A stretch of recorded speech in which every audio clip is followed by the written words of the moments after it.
사람은 누구에게나 간섭받지 않을 정도로 자유가 주어진다. 좋아할 것 같죠. 마음껏 내 원하는 대로 자유롭게 행동할 수 있을 것 같다. 그러면 굉장히 좋아할 것 같은데 뜻밖에도 통제와 다스림을 원하는 경향이 있습니다. 그래서 무정부 상태보다는 차라리 독재를 달라고 부르짖는 것이 사람의 성향입니다. 오늘 말씀은 이스라엘이 사무엘에게 왕을 세워달라고 요구하는 내용을 담고 있습니다. 그러니까 이스라엘이 이제 사사시대에서 왕정시대로 넘어가는 배경을 오늘 말씀이 우리에게 보여주고 있다는 것입니다. 앞서 7장에서 사무엘의 통치 아래서 미스바 부흥운동이 일어났고 이 부흥운동의 결과로 하나님이 이스라엘에게 승리와 번영과 평화를 주시는 것을 함께 보았습니다. 하지만 이 죄악 세상 가운데서 완전하고 영원한 것은 없습니다. 사무엘의 통치 아래서 승리와 번영과 평화를 누렸던 이스라엘의 그 꿀맛 같던 시간은 이 사무엘의 노쇠함과 그 다음에 사사로 세워진 사무엘의 아들들의 실정 때문에 막을 내리고 맙니다. 이에 이스라엘 장로들은, 이스라엘 백성은 사무엘에게 왕을 세워달라고 요구를 하는 거예요. 이 사사시대에서 왕정으로 넘어가겠다는 거죠. 차라리 독재라도 왕이 낫다. 오늘 말씀이 바로 그 내용을 담고 있습니다. 이제 함께 말씀을 좀 더 상세히 살펴보면서 주시는 메시지를 귀 기울이도록 하겠습니다.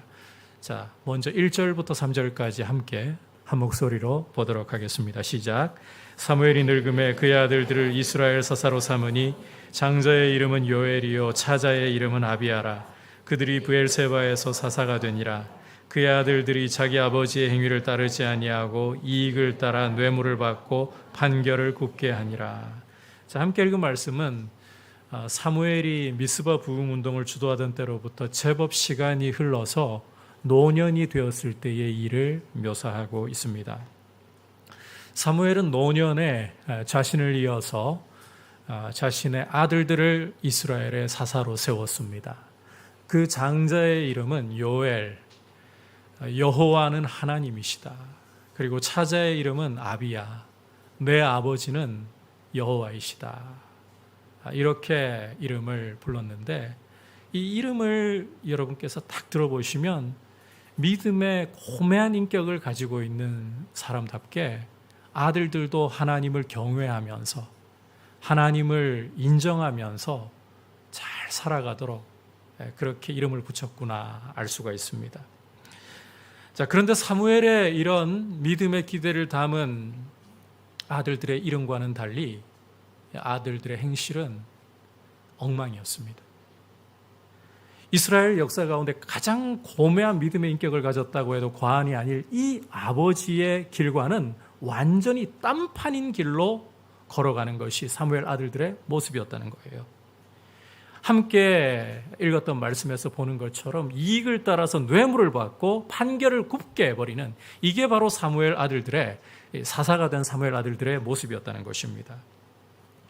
여러분, 이걸 보면 아무리 경건한 아버지의 아들들이라 할지라도 자동으로 유전으로 이 믿음이 주어지는 것은 아니라는 것이에요. 이스라엘 역사 가운데에서 정말 가장 고매한 인격, 신앙 인격을 가진 사무엘입니다. 그런데 이 아버지 밑에서 이런 아들들이 이익을 따라서 뇌물을 받고 판결을 굽게 하는 하나님이 미워하시는 길을 걸어가는 아들들이 나올 수 있다니. 이걸 보면 인간의 죄성이라는 게 얼마나 강력한가 우리가 이 사실을 엿볼 수가 있어요. 지금 부흥운동이 일어나고 얼마나 시간이 흘렀다고. 채 한 세대가 다 지나가기도 전에 지금 사무엘 아들들의 행보를 보십시오. 외양은 좀 달라 보이지만 엘리 집안의 문제와 비슷한 양상으로 지금 흘러가고 있지 않습니까? 그만큼 여러분 이 인간의 죄라는 게 강력하다는 거예요. 따라서 부모가 아무리 경건한 믿음을 가지고 있고 하나님의 사람이라 할지라도 자녀가 자동으로 믿음을 가지게 되고 하나님을 경외하는 길로 걸어가는 것은 아니다. 그런데 이게 비단 사무엘에게만 국한된 문제가 아니에요. 여러분, 남쪽 유다 역사상 가장 선한 왕들 중에 한 사람을 들자고 하면 주저없이 히스기야 왕의 이름을 떠올리고 들 수가 있을 겁니다. 그런데 이 히스기야의 아들이 누구입니까? 유다 역사 가운데서 가장 악한 왕으로 꼽히는 므낫세라는 사람이에요. 이 므낫세의 죄악 때문에 여러분, 하나님께서는 유다를 용서치 않고 바벨론의 포로로 끌려가도록 멸망시키시겠다고 말씀을 하셨습니다. 우리 한국교회의 역사 역시 이 사실을 보여주고 있어요. 평양 대부흥운동이 일어나고 강력한 성령의 역사가 우리 한국교회에 임했습니다. 그에 이어서 100만인 구령운동으로까지 우리 한국교회는 나아가면서 민족의 복음화를 위해 힘썼습니다. 그런데 이런 일들이 있고 채 한 세기가 지나기도 전에 우리 한국교회는 내리막길로 치닫기 시작했고 지금은 끝도 모를 추락을 계속해서 이어가고 있습니다. 그만큼 인간의 죄성이라는 게 강력하다. 그래서 여러분, 부모의 믿음이 자동으로 자녀에게 이어지는 것은 아니라는 거예요. 물론 부모의 경건함이라든지 이 가정의 믿음의 환경이라는 것은 자녀에게 큰 영향을 끼칠 수 있는 것이 사실입니다. 그렇다고 해도 그런 환경이, 믿음의 환경이 곧 자녀의 믿음을 보증한다, 이게 아니에요. 따라서 자녀들이 주님을 인격적으로 만나야 하고 말씀의 역사를 통해 거듭남이 있어야 되는 것입니다. 여러분, 이번 여름 사역을 통해 우리 젊은이들이, 키움과 피움 젊은이들이, 그리고 우리 자녀들이 주님을 인격적으로 만나기를 위해 간절히 기도해 주시고 주님의 은혜 가운데 서 있게 되기를 여러분 함께 힘써 구해 주시길 축복합니다. 자, 다시 말씀으로 돌아와서 이런 사무엘 아들들의 모습은 단지 그들 개인의 삶의 모습으로 끝나지 않았습니다. 이들은 사사로서 이스라엘의 공인이었어요. 따라서 이들의 행보는 이스라엘의 역사적인 흐름에까지 영향을 미치게 됩니다. 충격적인 결과를 이스라엘 역사에 가져오게 됩니다. 함께 4절과 5절을 보도록 하겠습니다. 시작.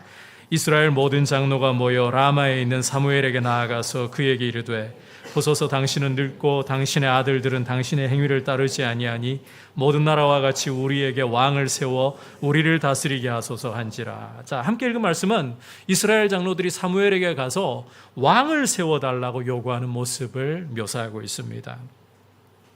지금 사무엘 아들들이 그 이익을 따라서 뇌물 받고 판결을 굳게 하는 이런 모습을 보였잖아요. 그렇다면 이스라엘 장로들이 우리에게 새로운 사사들, 당신 아들들의 이런 모습이 아닌 의로운 모습으로 우리를 다스릴 사사들을 세워주시오, 이렇게 요구해야 할 것 같은데 아니에요. 그들은 왕을 요구하고 있어요. 주목할 사실은 바로 이 요구가 이스라엘 역사에서 이제 사사시대를 마감하고 왕정을 여는 물꼬를 트고 있다는 것입니다. 이걸 좀 바꾸어서 이야기를 한다면 사사가 된 사무엘 아들들의 행보가, 아니 좀 더 원론적으로 가자면 노년에 자신의 아들들을 사사로 세운 사무엘의 행보가 이스라엘 역사에서 새로운 전환점을 가져오는 사사시대의 종지부를 찍고 왕정시대의 물꼬를 트는 그런 배경이 되어버리고 있다는 것입니다. 고결한 하나님의 사람의 유일한 오점이라고 할 수 있는 일이 역사를 바꾸고 있다는 거예요. 이걸 보면 여러분, 우리의 말과 행동이 얼마나 큰 결과를 가져올 수 있는가. 사무엘이 의도하고서 자신의 이 행보가 자기 아들들을 이스라엘 사사로 세운 이것이 왕정시대를 여는 이런 일이 될 거라고 계산하고서 세운 게 아니에요. 그런데 결과는 그렇게 흘러가고 있어요. 마찬가지로 우리의 그저 평범해 보이는 말과 행동이 여러분, 우리 삶의 물줄기를 바꾸는 바꾸는 일이 될 수도 있다. 아담을 생각해 보십시오. 첫사람 아담. 그 한 행동이 여러분 과연 장차 자신의 뒤에 올 후손들에게, 인류 전체에 어떤 영향 끼칠지 알고 금단의 열매를 따먹었을까요? 죄를 지었을까요? 아니죠. 그런데 그 한 불순종이 온 인류에게 죄가 들어오고 죽음이 군림하는 결과를 가져왔잖아요. 따라서 우리의 말과 행동이라는 것이 별것 아닌 것 같은 한 번의 말과 행동이라는 것이 우리 삶에 어떤 결과를 가져올지 그 파장을 우리는 다 계산할 수 없고 헤아릴 수 없습니다. 따라서 주님 앞에서 우리의 말과 행실이 주님의 뜻 가운데 있기를 구하고 주님을 기쁘시게 하고 믿음으로 걸어가는 우리의 행보가 될 수 있도록 구하시기를 축복합니다. 자, 이제 이처럼 이스라엘이 왕을 세워달라고 요구할 때 이제 사무엘이 어떤 반응을 보일 것인가? 사무엘도 사무엘이지만 하나님이 어떻게 이것을 보실 것인가? 자, 우선 6절을 좀 보시면 왕을 세워달라는 요구에 사무엘은 기뻐하지 않았다. 마음이 언짢았다라고 말씀하고 있습니다. 사무엘로서는 자신의 통치 아래서 모처럼 태평성대를 이스라엘이 누려왔잖아요. 그런 지나온 세월을 잊어버리고 왕을 세워달라는 것이 굉장히 서운하게 들렸던 걸까요? 비록 뇌물을 받고 판결을 굽게 하지만 사무엘 자신이 이스라엘 사사로 세움, 그리고 자기 아들들이잖아요. 이런 사사들에 대한 불만을 가진 이스라엘이 사무엘로서는 자기를 거부하는 것이라고 서운한 마음을 가졌던 걸까요? 여러분, 오늘 말씀을 주의 깊게 보시면 실제 사무엘은 그런 마음이 있었던 것 같아요. 아니라고 할 수가 없는 것 같아요. 이어지는 말씀에서 사무엘이 하나님께 기도할 때에 하나님이 주시는 응답의 내용을 보면 이스라엘의 이런 모습 때문에 사무엘 마음에는 서운한 마음이 차오르는 것을 금할 길이 없었던 것 같습니다. 함께 7절, 8절 읽어보겠습니다. 시작. 여호와께서 사무엘에게 이르시되 백성이 내게 한 말을 다 들으라. 이는 그들이 너를 버림이 아니요 나를 버려 자기들의 왕이 되지 못하게 함이니라. 내가 그들을 애굽에서 인도하여 낸 날부터 오늘까지 그들이 모든 행사로 나를 버리고 다른 신들을 섬김같이 내게도 그리하는도다. 자, 여기 하나님의 응답을 잘 읽어보시면 이는 그들이 너를 버림이 아니요 나를 버려 자기들의 왕이 되지 못하게 함이니라, 이렇게 말씀을 하고 있어요. 바로 이 하나님의 말씀에서 우리가 확인할 수 있는 것은 이스라엘의 요구가 사무엘에게는 자기를 버리는 걸로 들렸다는 겁니다. 굉장히 서운하게 들렸다는 거예요. 하지만 하나님은 이스라엘의 요구가 단순히 사무엘 너를 버리는 게 아니라 나를 버려서 나로 하여금 그들의 왕이 되지 못하게 하는 것이다. 오히려 이렇게 말씀을 하고 계십니다. 그리고 이스라엘의 이러한 모습은 어제 오늘의 일이 아니라 하나님이 이스라엘을 애굽에서 건져내신 그날부터 해서 지금까지 쭉 이어져 온 모습이다. 그게 사무엘 너한테 그런 표현으로 나타난 것일 뿐이다. 하나님도 서운하다 말씀하십니다. 자, 그러면 이제 여기에서 우리가 한 가지 질문을 좀 던져봐야 됩니다. 과연 이스라엘이 사무엘에게 찾아와서 왕을 세워달라, 이런 요구를 한 것이 정말 잘못된 일이란 말인가? 그 자체로 정령 문제가 있단 말인가? 자, 결론부터 말씀드리자면 아닙니다. 여러분께서 신명기 17장 14절부터 20절까지를 읽어보시면 하나님께서는 모세를 통해서 왕정에 대해서 말씀을 하고 계십니다. 이스라엘 백성이 하나님이 선물로 주시는 가나안 땅에 들어가서 정착하고 살다가 왕을 세우고자 하는 생각이 든다면 이러저러한 왕을 세우라. 그리고 왕의 모습은 이러저러해야 한다. 왕정을 하나님이 먼저 말씀을 하셨어요. 모세를 통해서. 자, 그렇다면 오늘 이 이스라엘 장로들이 사무엘에게 와서 우리에게 왕을 세워주십시오, 이 요구는 그 자체로는 결코 문제가 되거나 잘못된 게 아니라는 것입니다. 실제 오늘 7절과 9절을 여러분께서 읽어보시면 하나님께서 이 왕정을 이스라엘에게 허락하시기도 하고 있습니다.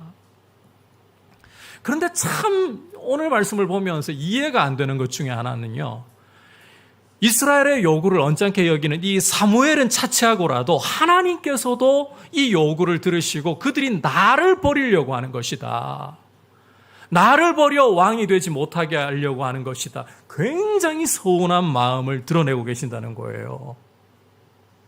왜 그러시는 걸까요? 왕정이 문제가 아니라면서요. 왕정이라는 것은 하나님이 모세를 통해서 이미 이스라엘에게 주신 말씀 중에 있다면서요. 그런데 왜 이렇게 하나님이 서운하다는 마음을 사무엘에게 드러내고 계시는 건가? 혹시 하나님께서 사무엘이 자기가 이스라엘에게 거부당하는 것 같은 그런 서운함을 표현하니까 사무엘 위로하시려고 아예 한술 더 떠서 너를 버리는 게 아니라 나를 버리는 거다, 이렇게 말씀해 버리는 걸까요? 여러분, 오늘 말씀을 잘 주목해서 보시면 문제는 그런 게 아닙니다. 전혀 다른 문제예요. 여러분께서 이제 다시 한번 5절로 돌아가서 이스라엘이 사무엘에게 왕을 세워달라고 요구하는 대목을 주의해서 보시면 그냥 왕을 세워달라고만 하는 게 아닙니다. 여기에 중요한 조건이 하나 붙어 있어요. 어떤 조건일까요? 모든 나라와 같이라고 조건을 달고 있다는 거예요. 모든 나라와 같이 우리에게도 우리를 다스리고 우리 앞서 나가서 전쟁에서 싸워줄 왕을 세워주십시오. 여러분, 이스라엘은 모든 나라와 같으면 안 되는 민족이에요. 이스라엘은 하나님께서 애굽에서 친히 건져내셔서 시내산에서 하나님의 백성으로서 언약을 맺은 열방 가운데서 구별하신 거룩한 백성이에요. 그래서 레위기에서 하나님을 어떻게 모시고 하나님을 섬길 것인가 보여주실 때에 계속해서 반복해서 하시는 말씀이 내가 거룩하니 너희도 거룩하라. 거룩한 백성이라는 것입니다. 구별된 백성이라는 거예요.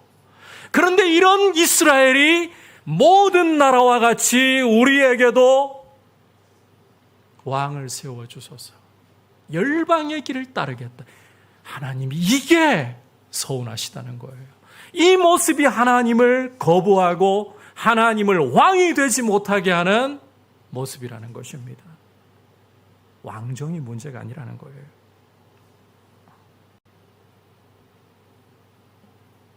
제도가 문제가 아니라는 것입니다. 그래서 하나님은 그들의 요구는 허락하시지만 왕을 세워주라고 사무엘을 통해서 말씀하시지만, 그러나 이제 9절을 여러분께서 보시면 왕이 세워질 때 그 왕이 이스라엘에게 가져다 줄 폐해에 대해서도 경고하라, 이런 말씀을 하시는 겁니다. 자, 그렇다면 이제 하나님께서 사무엘을 통해서 이 왕이 가져다 줄 폐해에 대해서 경고하실 때에 이스라엘이 과연 어떻게 할 것인가? 이 경고의 말씀을 듣고 그들의 요구가 잘못된 것이구나 깨닫고 돌이켜서 하나님을 왕으로 인정할 것인가? 자, 여러분께서 오늘 말씀 10절부터 18절까지의 내용을 쭉 읽어보시면 사무엘이 하나님의 말씀으로서 왕이 가져올 폐해에 대해서 이스라엘 백성에게 경고하는 내용을 읽을 수가 있습니다. 좀 간단하게 요약을 해보자면, 너희 위에 왕이 세워지게 될 경우에 너희는 왕에게 모든 좋은 것들, 그게 너희 자녀이든지 밭의 소출이든지 가축이든지 무엇이든지 간에 왕에게 다 바쳐야 되는, 왕에게 종속된 삶을 살아갈 수밖에 없다. 그러니까 이스라엘은 왕이 세워지면 더 이상 자유민으로서 살 수 있는 게 아니고, 왕이 독재를 할지라도 그 독재 아래에서 종속된 삶을 살아갈 수밖에 없게 된다라고 경고하시고 있다는 거예요. 더 큰 문제는 18절을 여러분께서 읽어보시면, 왕의 독재 아래서 이스라엘이 괴로움으로 고통 가운데 부르짖는다. 그럴 때에 하나님이 그들의 부르짖음을 듣지 않으시겠다고 경고하신다는 점입니다. 왜냐? 하나님 말씀으로 경고를 해줘도 안 듣고 고집 피워서 스스로 왕을 세워달라 했기 때문에, 이스라엘이 자초했기 때문에 왕의 독재로 신음하고 부르짖는 상황이 와도 나는 너희들의 부르짖음을 듣지 않을 것이다. 여러분, 이 정도 경고라면 굉장히 실은 두려운 경고입니다. 여러분, 진짜 두려운 경고는 하나님이 안 들으시겠다는 거예요. 사사시대 그 400년간의 암흑의 시대를 지나오면서 아무리 괴로워도 하나님께 부르짖을 때, 여러분 사사기 읽어보십시오. 심지어 내가 너희 기도 안 들어주겠다. 너희가 섬기고 너희가 따르던 그 신들에게 한번 부르짖어 봐라. 입다가 사사로 세워지기 전에 그렇게까지 경고하셨죠. 그럼에도 불구하고 우상을 제거하고 하나님 앞에 겸비하면서 부르짖을 때 하나님은 근심하시고 입다를 세우셔서 이스라엘을 구원하시는 역사도 나타내셨어요. 삼손 시대에는 여러분께서 말씀 읽어보시면 이스라엘의 부르짖음 자체가 실종되어 버립니다. 블레셋 사람들에게 노예가 되어가지고 곤욕스러운 상황 속에 처해 있으면서도 안 부르짖어요. 그런데 여러분, 마노아 한 사람이 하나님께 기도할 때에 삼손이라는 사사를 하나님이 허락해 주시면서 이스라엘에게 구원의 손길을 펼쳐주셨어요. 그게 이스라엘의 소망인 거예요. 부르짖을 때 들으시는 거. 깊은 골짜기라도 부르짖을 때 하나님이 들으시는 게, 이게 이스라엘에게 복인 거예요.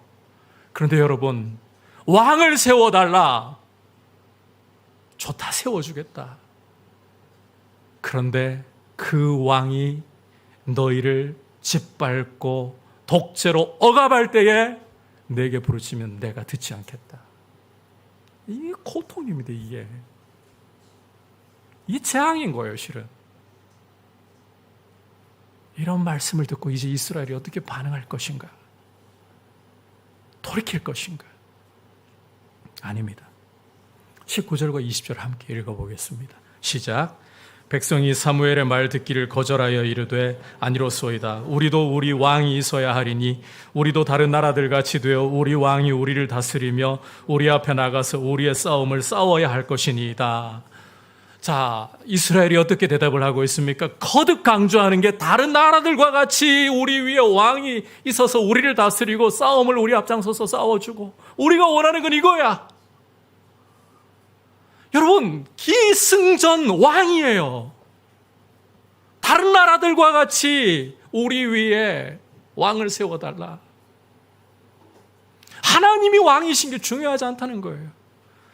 보이지 않는 하나님이 왕이신 것보다 우리도 다른 나라들처럼 눈에 보이는 왕이 있어서 우리를 다스리고 우리 앞서 싸워주는, 이게 좋은 거야.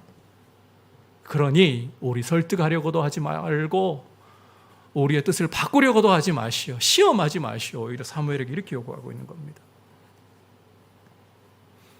여러분, 사무엘을 통해 주시는 하나님의 경고의 음성이 안 들린다는 거예요.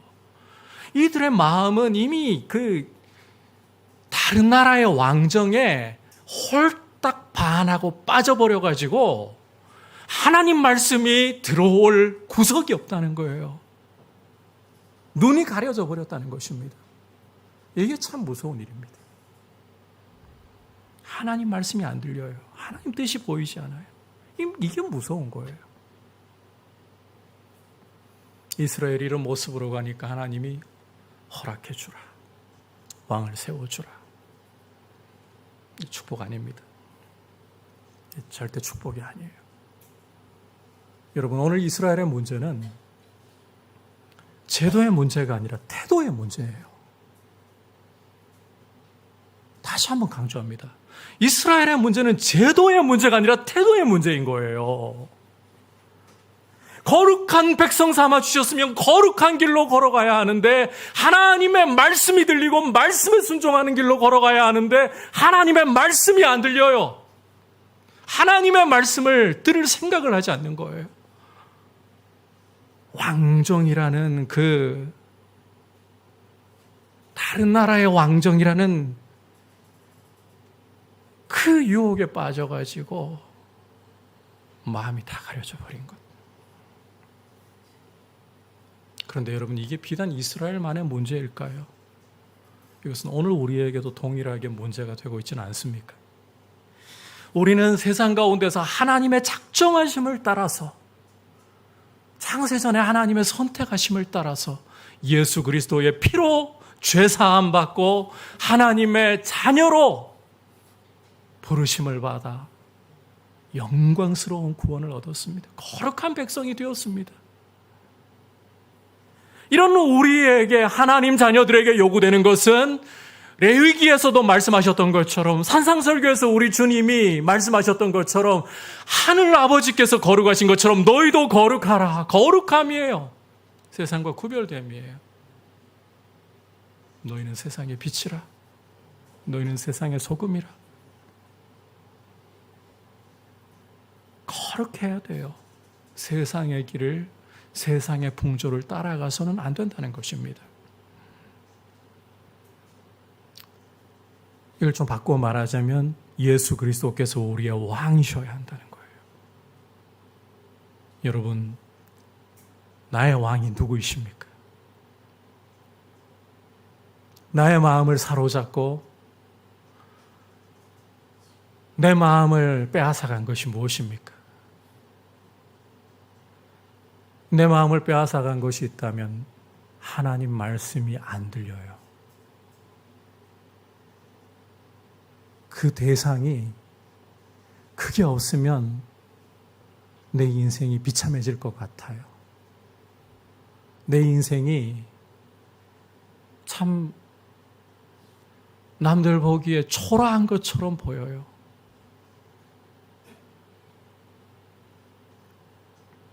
누가 우리의 왕이십니까? 하나님이 우리의 왕이 되셔야 돼요. 예수 그리스도께서 우리 삶의 주인이셔야 합니다. 그러려면, 그렇게 세상을 따르지 않으려면 여러분, 하나님의 길을 따르는데 초점을 거기에 맞추셔야 돼요. 이 이야기를 여러분 잘 이해하셔야 돼요. 적극적으로 하나님의 길을 따라가는데 초점을 두려고 하셔야 돼요. 그러려면 첫 번째로 여러분, 우리 안에 우리 마음을 사로잡은 이 실은 우상이 되는 거죠. 우리 마음을 완고해져서 그 하나님 말씀이 들어오지 않게 만들어버리고 보이지 않게 들리지 않게 만드는 이런 우리 안의 우상을 십자가 앞에서 걷어내어야 합니다. 날마다 회개로서 우리 안에 굳어진 모습들, 우리 안의 우상들을 제거하고 부드러운 마음을 주시기를 구하셔야 되는 거예요. 이게 소극적으로 우리가 먼저 해야 될 일이에요. 두 번째로는 여러분께서 잘 들으셔야 돼요. 성경 말씀에 하나님의 뜻에 초점을 적극적으로 맞추시라는 거예요. 우리 삶의 이 행보가 어떻게 움직이게 되는가 하면 묵상하는 것을 따라 움직이게 되어 있습니다. 사람은 자기의 시간과 에너지를 쏟아붓는 거기에 마음이 끌리게 되어 있고 그것을 따라서 말과 행실이 정해지게 되어 있어요.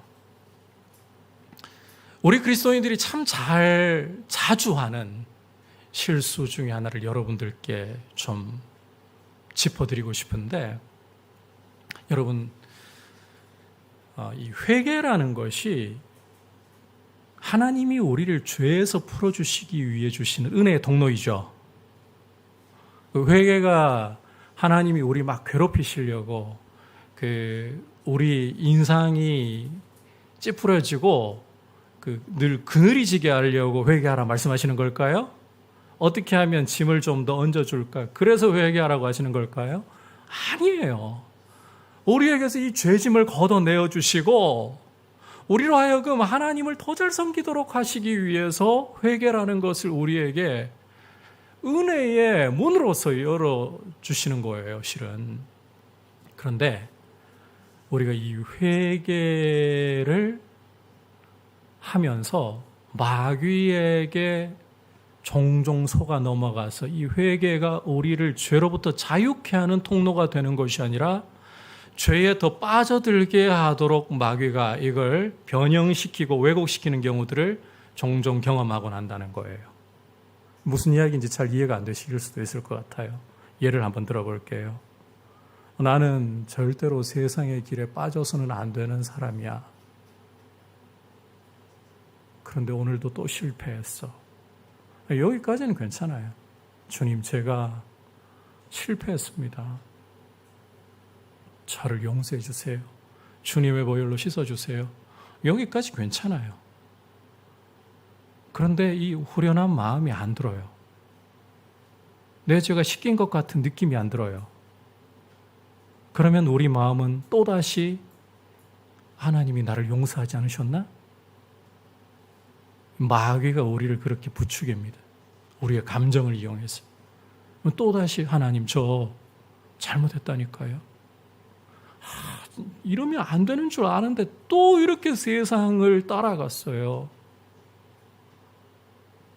이게 여러분 계속 반복이 돼요.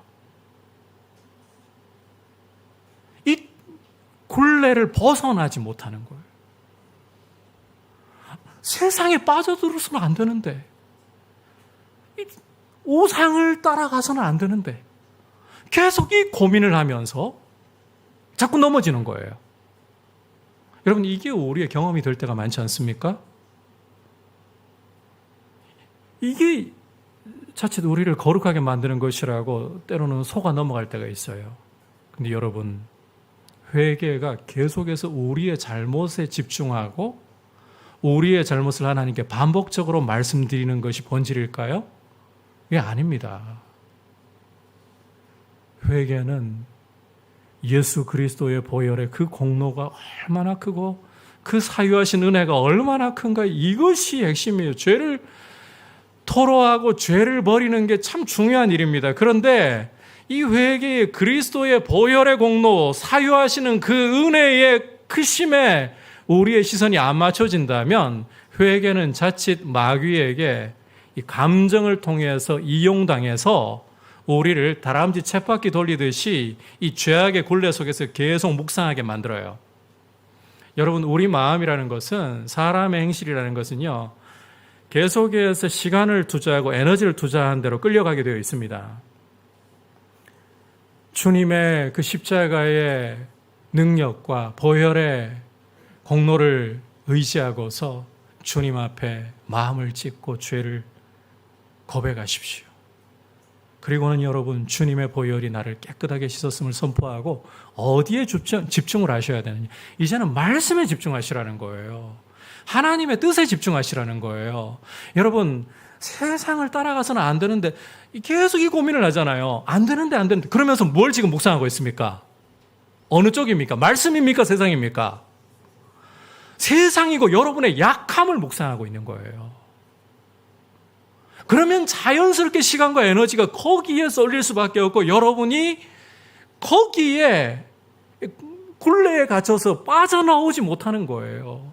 여러분, 우리가 죄를 주님의 십자가 앞에 회개하고 말씀을 따라가기로 결단하고 말씀 따라가다가 넘어집니까? 여러분, 원래 우리 잘 안 돼요. 우리 스스로는 안 되는 사람들이에요. 다시 십자가 붙들고 일어나 순종하기로 결정하십시오. 그리고 성령께서 여러분 안에 계시기에 여러분을 도우신다라는 믿음을 가지고 또 앞으로 나아가십시오. 그렇게 주님의 말씀에 초점을 맞추셔야 돼요. 주님의 은혜에 초점을 맞추셔야 돼요. 그리고 앞으로 나아가시기를 바랍니다. 그래야 우리가 거룩함을 이루어갈 수 있어요. 마귀는 하나님이 우리에게 주시는 우리 죄를 풀어주는 은혜의 통로인 회개마저도 우리를 오히려 얽어매는 족쇄로 속여서 우리를 무한 회개 안에, 회개의 소용돌이 안에, 회개가 그런 게 아닌데 갇혀버리게 만듭니다. 회개는 십자가에서 우리의 모든 죄를 용서하신 하나님의 그 사랑 때문에 실은 우리가 할 수 있는 우리 죄를 벗어버린 은혜의 통로예요. 하나님의 말씀에 초점을 두십시오. 할 수 없음에 초점을 두지 말고, 원래 안 되는 거예요, 우리 스스로는. 말씀에 순종하는 데 초점을 맞추고 성령께서 내 안에 계심으로 나를 도우신다에 초점을 맞추고 걸음을 내디디십시오. 그럴 때에 여러분, 나는 연약하나 주님이 나를 통해서 당신의 거룩함을 이루어 가실 줄 믿습니다. 그리고 선포하십시오. 예수 그리스도만이 내 왕이시라고. 그리스도만이 나의 삶의 왕이시고 주인이시라고. 우리 그리스도인의 싸움은 이것입니다. 누가 왕이냐? 제도의 문제가 아니라 누가 왕이냐예요. 예수 그리스도께서 우리의 왕이시기를 축복합니다. 오늘 여러분과 함께 사사시대의 종말을 고하고 왕정이 어떻게 열리게 되는가, 그 배경이 되는 말씀 함께 보면서 주시는 말씀에 귀를 기울였습니다. 여러분, 부모의 신앙이 자녀에게 그냥 유전이 되지 않아요. 그리고 우리의 평범해 보이는 말과 행실도 큰 결과를 가져올 수 있다. 은혜를 구하셔야 돼요. 그리고 하나님의 백성은 결코 세상을 따르지 말고 오직 말씀을 따라 거룩한 길로 걸어가야 된다. 이게 우리의 노선이다. 기억하시고 주님께 초점을 맞추십시오. 연약함에, 여러분의 할 수 없음에 죄에 초점을 맞추지 말고, 원래 우리 안 되는 사람이에요. 그러나 십자가의 보혈로 우리를 용서하신 주님, 십자가의 공로에 초점을 맞추시고 말씀에 초점을 맞추어 성령의 도우심에 초점을 맞추어 거룩한 길로 우리의 발걸음을 내딛기를 축복합니다. 이제 말씀을